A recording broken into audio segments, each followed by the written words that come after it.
Hello guys, welcome back to my channel.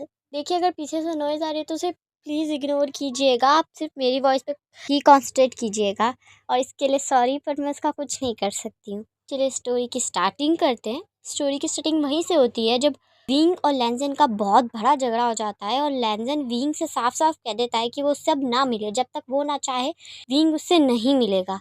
Wing भी वहाँ से चला जाता है।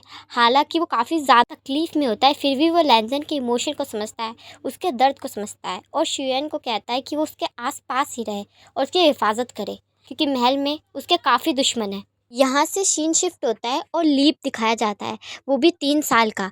3 साल से विंग और लैंजन ने एक दूसरे को नहीं देखा था, वो नहीं मिले थे एक दूसरे से। पर विंग को लैंजन की हर एक खबर थी, वो उसके बारे में हर कुछ पता करता था कि वो ठीक है कि नहीं, वो खा रहा है कि नहीं, वो सही से है कि नहीं, उसे सब फैसिलिटीज़ मिल रही है कि नहीं। पर जहाँ लैंदन को विंग के बारे में कुछ भी खबर नहीं थी, वह विंग के बारे में कुछ नहीं जानता था कि विंग कहाँ कहाँ है इस वक्त, कैसे रह रहा है, वो किससे मिल रहा है किससे नहीं, कुछ भी नहीं। तभी अचानक सडनली जेवुजुन लैंजन से मिलने आते हैं। लैंजन उन्हें देखकर हैरान हो जाता है और खुश भी। वह अचानक से अपने भाई से कहता है, भैया आप यहाँ, वो भी अचानक। मुझे बता दिया होता, मैं कुछ तैयारी करके रखता। मुझे खुशी है कि आप मिलने आए। तब जेवुजुन कहते हैं, मुझे मिलने आना पड़ा वांगची, आना ही पड़ा। अगर ये बात मुझे पता नहीं चलती, अगर राजकुमारी यालिनी मुझे नहीं बताती, तो मुझे ये बात कभी भी पता नहीं चलती। तुम्हारी लाइफ में इतना कुछ हो गया है, एक चिट्ठी तक नहीं लिखी गई तुमसे।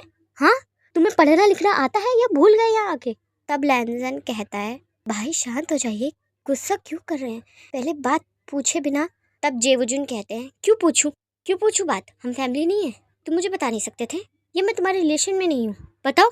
या अब तुम्हें मेरे से कोई रिलेशन रखना नहीं है वांगजी, बता दो ना, दिल में क्या है? इतना बड़ा पद, इतनी बड़ी हैसियत मिल गई है, तो अब अपने भाई को भाई बनोगे नहीं, हमसे रिश्ते खत्म कर दोगे? तब लैंजन कहता है, भाई क्या हो क्या गया है आपको अचानक से, आप मेरी बात तो सुने। तब जेबुजुन कहते हैं, नहीं, मुझे कुछ सुनना ही नहीं है वांगजी, क्योंकि मैं सुनना ही नहीं चाहता हूँ। इतना सब होता है ना लाइफ में, तब हम बताते हैं अपने खास लोगों को, और खासकर इतना बड़ा कुछ होता है तो हम अनजान को भी बता देते हैं। पर तुमने तो मुझे भी नहीं बताया, अपने सगे भाई को, यानी मैं तुम्हारी लाइफ में इम्पोर्टेंट नहीं हूँ, है ना? यही बात होगी और कुछ नहीं हो सकती। तो ठीक है, मेरी ही गलती है, मुझे यहाँ आना ही नहीं चाहिए था। मैं अभी पागलों की तरह खबर मिलते ही यहाँ दौड़ा चलाया। मुझे नहीं मिला तुमसे, कोई रिश्ता नहीं रखना, हम दोनों का रिश्ता खत्म, हम दोनों आज से कोई नहीं एक दूसरे के लिए, समझ में आई? ये कह के जैसे जेवुजुन जाने लगते हैं, तब लैंजन अपने भाई का हाथ पकड़ लेता है और कहता है, भाई हो क्या गया है? मेरी बात बिना सुने आप ऐसे कैसे फैसला सुना सकते हैं? ये कहीं का इंसाफ नहीं है। गुनहगार को भी एक मौका दिया जाता है अपने बारे में बताने का, उसका पक्ष रखने का अधिकार होता है उसे। तब जेवुजुन कहते हैं, अच्छा तो तुम्हें पता है कि अधिकार होता है, तो तुम्हें ये अधिकार राजकुमार विंग को देना चाहिए था वांगजी। तब लैंजन कहता है, ये क्या कह रहे हैं भाई? तब जेवुजुन कहते हैं, अब पता चल रहा है तुम्हें कि जब तुम्हारी कोई बात नहीं सुनता, तुम्हारी साइड के बारे में कोई पता नहीं करता, तो कैसा लगता है? जब सामने वाला इंसान डायरेक्ट तुम्हें फैसला सुना देता है, तो कैसा लगता है? अब पता चल रहा है पता तुम्हें? वांगजी, मैंने तुम्हें ऐसे संस्कार नहीं दिए थे, इस तरह से बड़ा नहीं किया गया था तुम्हें। मुझे लगा था कि क्या हुआ, राजकुमार विंग तुम्हें प्यार करते हैं तो तुम भी उनसे प्यार करते हो, पर मैं गलत था, बहुत ज़्यादा गलत था। राजकुमार विंग जितना तुमसे प्यार करते हैं, तुम राजकुमार विंग से उतना प्यार नहीं करते। मुझे तो अब डाउट हो रहा है, करते भी हो उनसे प्यार? तब लैंजन कहता है, भाई ये क्या क्या कह रहे हैं आप? मैं उनसे प्यार करता हूँ। तब जेवुजुन कहते हैं, अच्छा तुम उनसे प्यार करते हो, तो जरा मुझे ये बताओ, उस लास्ट दिन के बाद से तुम कब मिले हो राजकुमार विंग से? क्या पता है तुम्हें उनके बारे में? तब लैंजन कहता है, वो मुझे तब जेवुजुन कहते हैं, नहीं पता ना तुम्हें, मैं बताता हूँ क्या हो रहा है उनकी लाइफ के अंदर, मैं बताता हूँ क्या चल रहा है। तुमसे मिलने के बाद से वो टूट गए हैं, बिखर गए हैं। भूल गए थे क्या तुम वांगजी कि वो बच्चा तुम दोनों का था, सिर्फ तुम्हारा नहीं? उनको भी इतना तकलीफ हुआ है, दर्द हुआ है, पर उनके इमोशन, उनकी तकलीफ का तुमने ख्याल ही नहीं रखा, उनके बारे में सोचा ही नहीं, सिर्फ फैसला सुनाया तुमने। उस दिन के बाद से उन्होंने अपने सारे राज सुख त्याग दिए, कोई रेशमी वस्त्र नहीं, कोई अच्छा खाना नहीं, यहाँ तक कि वो पैर में जूती तक नहीं पहन रहे। पता है वो कहाँ सोते हैं? जमीन पर। क्या खाते हैं? सादा खाना, रेशमी वस्त्र नहीं, कोई गहने नहीं। वो राजसभा में भी सिर्फ फैसले सुनने जाते हैं, वहाँ की जानकारी लेने जाते हैं। तुम्हें पता है उनका राष्ट्राभिषेक होने वाला था, जल्दी उन्हें राजा बना दिया जाता, पर उन्होंने मना कर दिया। उन्होंने कहा कि वो अभी इसके लिए तैयार नहीं है, उन्हें वक्त चाहिए क्योंकि वो तकलीफ में है। पर वो ये बात किससे कह सकते हैं बताओ? क्योंकि तुम उनकी सुन नहीं रहे और वो किसी और से कहना चाहते नहीं। वांग जी, गलत था, ये सब गलत हुआ, मैं जानता हूँ, पर गलत सिर्फ तुम्हारे साथ हुआ नहीं मेरे भाई, गलत दोनों के साथ हुआ। दोनों को बराबर की तकलीफ हुई थी, पर तुम्हें सिर्फ अपनी दिखी, उनकी नहीं। मैं जानता हूँ अगर तुम रोए हो तो वो भी रोए होंगे, पर तुम्हें सिर्फ अपने आंसू दिखे, उनके नहीं। तब लैंजन कहता है, मुझे इस सब के बारे में पता नहीं था भाई, मुझे सच में कुछ नहीं पता था। मैं भूल गया था अपने दर्द और तकलीफ में मैं क्या करता।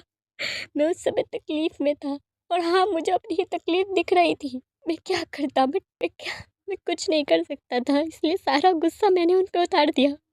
सारी तकलीफ की वजह उन्हें बना दिया। मेरे अंदर जो भरा हुआ था मैंने उन पे निकाला।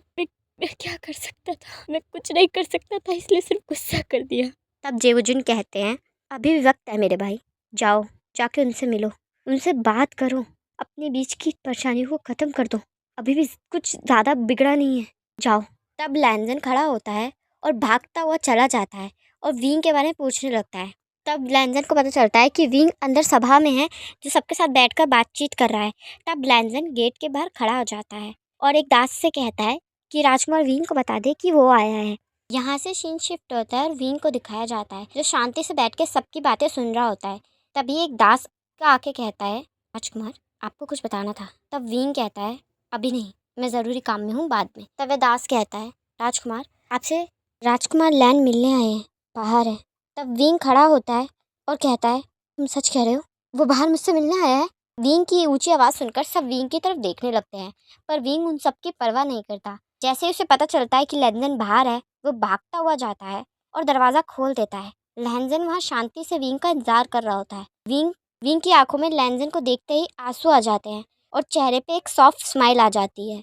वह भाग कर जाता है और लैंजन को टाइटली होल्ड कर लेता है और उसकी आँख से आंसू निकलने लगते हैं और वह धीरे से कहता है, फाइनली तुम मिलने आए, फाइनली तुम मिलने आ गए, मुझे लगा था कि तुम कभी नहीं बनोगे, फाइनली तुम आ गए। क्यों? ये सुनने के बाद लैंजन की आंखों में भी आंसू आ जाते हैं और वह विंग को बैक हग करता है और कहता है, कितने टाइम तक नाराज रह सकता था और कितने टाइम। सारे लोग भी विंग के पीछे पीछे बाहर आ जाते हैं और वे देखते हैं कि विंग ने लैंजन को कितनी टाइटली होल्ड कर रखा है और लैंजन ने भी विंग को होल्ड कर रखा है। ये देखकर सब आपस में बातें करने लगते हैं।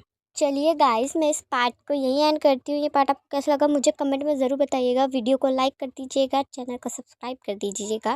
मैं जानती हूँ ये वीडियो बहुत छोटी है, पर मेरे को सच में टाइम नहीं मिल रहा था और यहाँ नॉइज़ भी बहुत आ रही है, पर मेरे को रिकॉर्डिंग करनी थी इसलिए मैंने कर ली। और अगली बार मैं कोशिश करूँगी कि लंबी वीडियो